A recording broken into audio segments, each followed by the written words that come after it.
The subject of this particular video was banned in Utah State Prison because, according to the prison librarian of 10 years, this book could show inmates how to control people, how to get people to do exactly what you want them to do.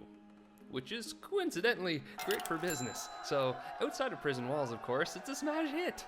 It's a New York Times bestseller with over 1.2 million copies sold and high ratings across the board. I quote, "Amoral, cunning, ruthless, and instructive, the 48 Laws of Power is the definitive manual for anyone interested in gaining, observing, or defending against ultimate control." It's also about 496 pages, so now I'll give you the most important actionable tips and tricks. I enjoy these a lot, but I also think, by way of a minor disclaimer as we get started here, I know much of my audience owns their own businesses, so these rules sort of assume that you're trying to win in an antagonistic relationship. It's you against some sort of malevolent force, maybe like a competitive company. Most of these principles really shouldn't be applied against customers, which is really supposed to be an enriching experience. It's only, if only for the practical reason that businesses are built on doing a good job the first time and winning repeat business to increase the lifetime value per customer. So with that little disclaimer out of the way, we can really just kick our shoes off and enjoy the key takeaways from the 48 Laws of Power.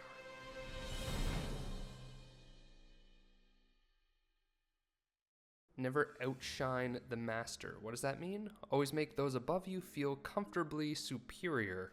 In your desire to please or impress them, do not go too far in displaying your talents, or you might accomplish the opposite. You might inspire fear and insecurity. So make your masters, your superiors, appear more brilliant than they are, and you will attain the heights of power. Never put too much trust in friends. Learn how to use enemies. Be wary of friends. They will betray you more quickly, for they are easily aroused to envy. They also become spoiled and tyrannical. But hire a former enemy, and he will be more loyal than a friend because he has more to prove. In fact, you have more to fear from friends than from enemies. If you have no enemies, find a way to make them. All right. All right. Conceal your intentions. This is a classic one. Classic Robert Greene. Keep people off balance and in the dark by never revealing the purpose behind your actions. If they have no clue what you're up to, they cannot prepare a defense. Guide them far enough down the wrong path, envelop them in enough smoke, and by the time they realize your intentions, it will be too late. Oh boy. Always say less than necessary. This is pretty good. When you're trying to impress people with words, the more you say, the more common you appear and the less in control. Even if you're saying something banal, it will seem original if you make it vague, open-ended, and sphinx-like. Powerful people impress and intimidate by saying less. It's somewhat counterintuitive. The more you say, the more likely you are to say something foolish as well. So much depends on reputation. Guard it with your life.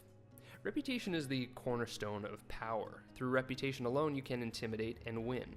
Once it slips, however, you are vulnerable and will be attacked on all sides. Make your reputation unassailable. Always be alert to potential attacks and thwart them before they happen. Meanwhile, learn to destroy your enemies by opening holes in their own reputations. Then stand aside and let public opinion hang them. Court attention at all cost. This is equivalent to the phrase, any press is good press. Everything is judged by its appearance. What is unseen counts for nothing. Never let yourself get lost in the crowd then, or buried in oblivion. Stand out. Be conspicuous at all cost. Make yourself a magnet of attention by appearing larger, more colorful, more mysterious than the bland and timid masses. Get others to do the work for you, but always take the credit. Use the wisdom, knowledge, and legwork of other people to further your own cause. Not only will such assistance save you valuable time and energy, employees, but it will give you a godlike aura of efficiency and speed. In the end, your helpers will be forgotten and you will be remembered. Never do yourself what others can do for you. Make other people come to you. Use bait if necessary. When you force another person to act, you are the one in control. You're sort of setting the stage. It is always better to make your opponent come to you, abandoning his own plans in the process. Lure him in with fabulous gains, then attack. Win through your actions, never through argument. Any momentary triumph you think you have gained through argument is really a Pyrrhic victory. It's hollow or has some cost attached to it.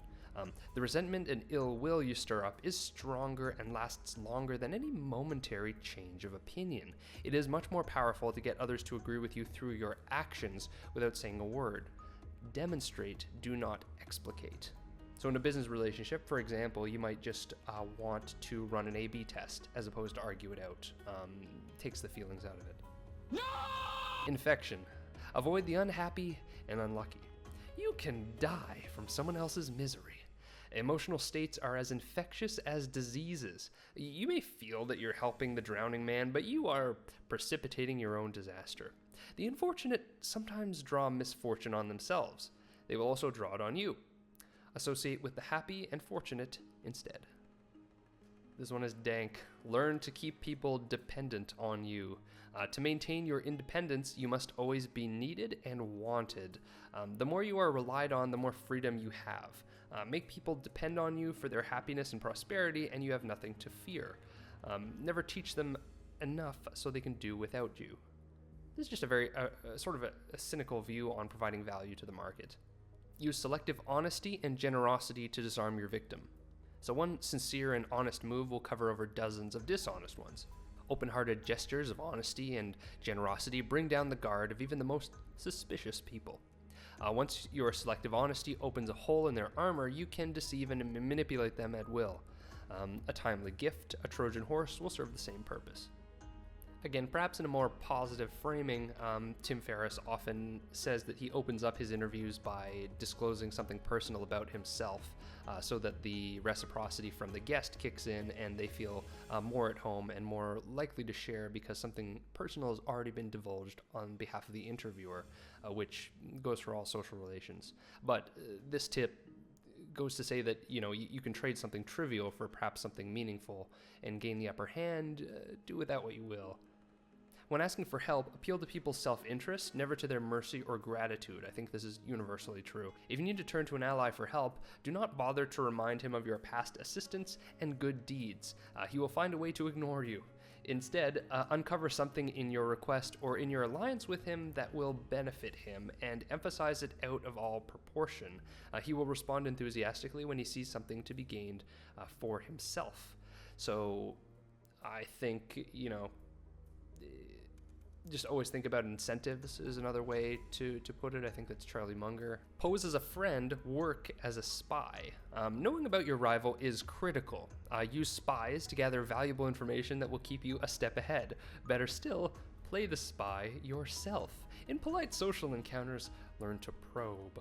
Ask indirect questions to get people to reveal their weaknesses and intentions. There is no occasion that is not an opportunity for artful spying. Crush your enemy totally. All great leaders since Moses have known that a feared enemy must be crushed completely. Sometimes they have learned this the hard way. If one ember is left alight, no matter how dimly it smolders, a fire will eventually break out. More is lost through stopping halfway than through total annihilation. The enemy will recover and will seek revenge. Use absence to increase respect and honor. Too much circulation makes the price go down. The more you are seen and heard from, the more common you appear. If you are already established in a group, temporary withdrawal from it will make you more talked about, even more admired. You must learn when to leave. Create value through scarcity. Keep others suspended in terror. Cultivate an air of unpredictability. Humans are creatures of habit with an insatiable need to see familiarity in other people's actions. Your predictability gives them a sense of control. Turn the tables. Be deliberately unpredictable. Behavior that seems to have no consistency or purpose will keep them off balance, and they will wear themselves out trying to explain your moves. Taken to an extreme, this strategy can intimidate and terrorize. Do not build fortresses to protect yourself. Isolation is dangerous. So this is counterintuitive, but I think also true. The world is dangerous and enemies are everywhere. Everyone has to protect themselves. So a fortress seems like the safest place, but isolation exposes you to more dangers than it protects you from. It cuts you off from valuable information. It makes you conspicuous and an easy target. Better to circulate among people, find allies, mingle a little bit. You are shielded from your enemies by the crowd. Know who you're dealing with. Do not offend the wrong person. There are many different kinds of people in the world, and you can never assume that everyone will react to your strategies in the same way. Deceive or outmaneuver some people, and they will spend the rest of their lives seeking revenge. They are wolves in lamb's clothing. Choose your victims and opponents carefully, then never offend or deceive the wrong person. Okay, great, par for the course. Do not commit to anyone. It is the fool who always rushes to take sides. Do not commit to any side or cause by yourself. By maintaining your independence, you become the master of others, playing people against each other, making them pursue you. Play a sucker to catch a sucker. Seem dumber than your mark. No one likes feeling stupider than the next person. The trick then is to make your victims feel smart, and not just smart, but smarter than you are. Once convinced of this, they will never suspect that you have ulterior motives. Use the surrender tactic. Transform weakness into power. When you are weaker, never fight for honor's sake. Choose surrender instead. Surrender gives you time to recover, time to torment and irritate your conqueror, time to wait for his power to wane. Do not give him the satisfaction of fighting and defeating you. Surrender first. By turning the other cheek, you infuriate and unsettle him. Make surrender a tool of power. Concentrate your forces. Conserve your forces and energies by keeping them concentrated at their strongest point. You gain more by finding a rich mine and mining it deeper than by flitting from one shallow mine to another. Intensity defeats extensity every time. When looking for sources of power to elevate you, find one key patron, a fat cow who will give you milk for a long time to come, i.e. the Pareto distribution, i.e. that one extremely profitable customer with a huge lifetime value, etc., etc. This is in the context of a court, but of course this is really any cohort of people who are working in any sort of environment. The perfect courtier thrives in a world where everything revolves around power and political dexterity. Perhaps think of an office. He has mastered the art of indirection. He flatters, yields to superiors, and asserts power over others in the most oblique and graceful manner. Learn and apply the laws of courtiership, and there will be no limit to how far you can rise in the court. Recreate yourself. Do not accept the roles that society foists on you. Recreate yourself by forging a new identity, one that commands attention and never bores the audience. Be the master of your own image rather than letting others define it for you. Incorporate dramatic devices into your public gestures and actions. Your power will be enhanced and your character will seem larger than life. Keep your hands clean. Moist. You must seem a paragon of civility and efficiency. Your hands are never soiled by mistakes and nasty deeds. Maintain such a spotless appearance by using others as scapegoats and cat's paws to disguise your involvement. Play on people's need to believe and create a cult-like following. People have an overwhelming desire to believe in something. Become the focal point of such desire by offering them a cause, a new faith to follow. Keep your words vague, but full of promise. Emphasize enthusiasm over rationality and clear thinking. Give your new disciples rituals to perform, ask them to make sacrifices on your behalf. In the absence of organized religion and grand causes, your new belief system will bring you untold power. Enter action with boldness. If you are unsure of a course of action, do not attempt it. Your doubt and hesitations will infect your execution. Timidity is dangerous. Better to enter with boldness. Any mistakes you commit through audacity are corrected with more audacity. Everyone admires the bold. No one honors the timid. Plan all the way to the end. The ending is everything. Plan all the way to it, taking into account all the possible consequences, obstacles, and twists of fortune that might reverse your hard work and give the glory to other people. By planning to the end, you will not be overwhelmed by circumstances, and you will know when to stop. Gently guide fortune and help determine the future by thinking far ahead. Make your accomplishments seem effortless. Your actions must seem natural and executed with ease. All the toil and practice that go into them, and also all the clever tricks, must be concealed. When you act effortlessly as if you could do much more. Avoid the temptation of revealing how hard you work. It only raises questions. Teach no one your tricks, or they will be used against you. Control the options. Get others to play with the cards you deal. The best deceptions are the ones that seem to give the other person a choice. Your victims feel they're in control, but are actually your puppets. Give people options that come out in your favor, whichever one they choose. Force them to make choices between the lesser of two evils, both of which serve your purpose. Put them on the horns of a dilemma. They are gored wherever they turn. This is a family show. Play to people's fantasies. I talked about this when I covered Amazon listing optimization. The truth is often avoided because it is ugly and unpleasant. Never appeal to truth and reality unless you are prepared for the anger that comes with disenchantment. Life is so harsh and distressing that people who can manufacture romance or conjure up fantasy are like oases in the desert. Everyone flocks to them. There is great power in tapping into the fantasies of the masses. Discover each man's thumbscrew, weak point. Everyone has weakness, a gap in the castle wall. That weakness is usually an insecurity, an uncontrollable emotion or need. It can also be a secret pleasure. Either way, once found, it is a thumbscrew you can turn to your advantage. Be royal in your own fashion. Act like a king to be treated like one. The way you carry yourself will often determine how you're treated. In the long run, appearing vulgar or common will make people disrespect you. For a king respects himself and inspires the same sentiment in others. By acting regally and confident of your powers, you make yourself seem destined to wear a crown. Master the art of timing. Never seem to be in a hurry. Hurrying betrays a lack of control over yourself and over time.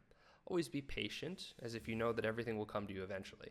Become a detective of the right moment. Sniff out the spirit of the times, the zeitgeist, the trends that will carry you to power. Learn to stand back when the time is not yet ripe, and strike fiercely when it has reached fruition. Disdain things you cannot have. Ignoring them is the best revenge. By acknowledging a petty problem, you give it existence and credibility. The more attention you pay an enemy, the stronger you make him, and a small mistake is often made worse and more visible when you try to fix it. It is sometimes best to leave things alone. If there is something you want but cannot have, show contempt for it. The less interest you reveal, the more superior you seem. Create compelling spectacles.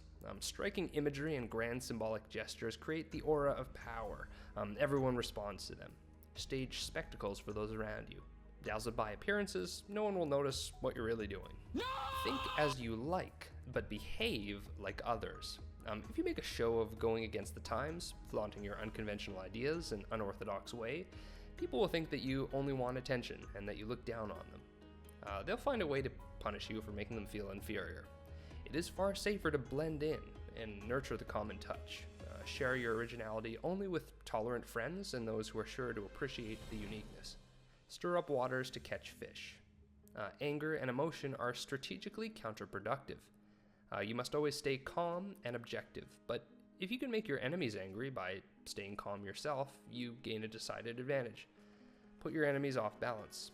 Find the chink in their vanity through which you can rattle them, and you hold the strings. I've always wanted the strings. Despise the free lunch. What is offered for free is dangerous. It usually involves either a trick or a hidden obligation. What has worth is worth paying for. By paying your own way, you stay clear of gratitude, guilt, and deceit. It is often also wise to pay the full price. There is no cutting corners with excellence. Be lavish with your money and keep it circulating, for generosity is a sign and a magnet for power.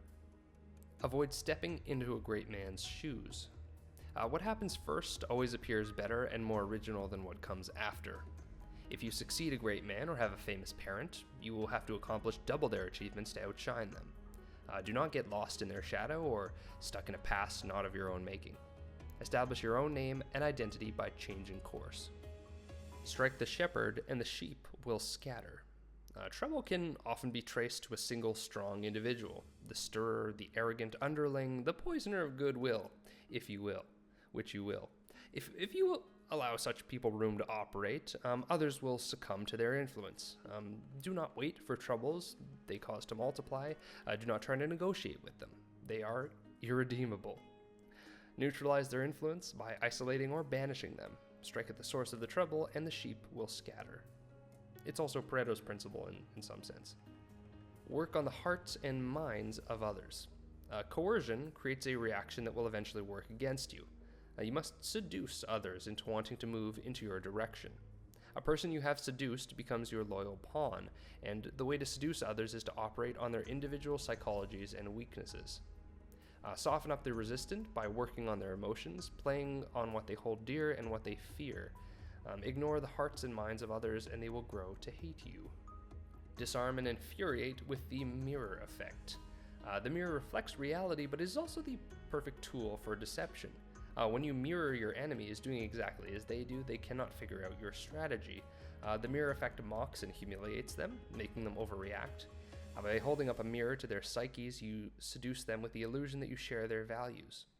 By holding up a mirror to their actions, you teach them a lesson. Few can resist the power of the mirror effect. Preach the need for change, but never reform too much at once. Everyone understands the need for change in the abstract, but on the day-to-day level, people are creatures of habit. Too much innovation is traumatic and will lead to revolts. If you're new to a position of power especially, or an outsider trying to build a power base, make a show of respecting the old way of doing things. If change is necessary, make it feel like a gentle improvement on the past. Never appear too perfect. Appearing better than others is always dangerous, but most dangerous of all is to appear to have no faults or weaknesses at all. It is smart to occasionally display defects and admit to harmless vices in order to deflect envy and appear more human and approachable. Only gods and the dead can seem perfect with impunity. Do not go past the mark you aimed for. In victory, learn when to stop. The moment of victory is often the moment of greatest peril. In the heat of victory, arrogance and overconfidence can push you past the goal that you would aim for, and by going too far, you make more enemies than you defeat. Do not allow success to go to your head. There is no substitute for strategy and careful planning. Set a goal, and when you reach it, stop. And assume formlessness. By taking a shape, by having a visible plan, you open yourself to attack. Instead of taking a form for your enemy to grasp, keep yourself adaptable and on the move. Accept the fact that nothing is certain and no law is fixed. The best way to protect yourself is to be as fluid and formless as water. Never bet on stability or lasting order. Everything changes. And that is the encapsulation, all the good stuff from the 48 Laws of Power. Definitely recommend the book in its entirety. Very cool. And I will see you in the next one.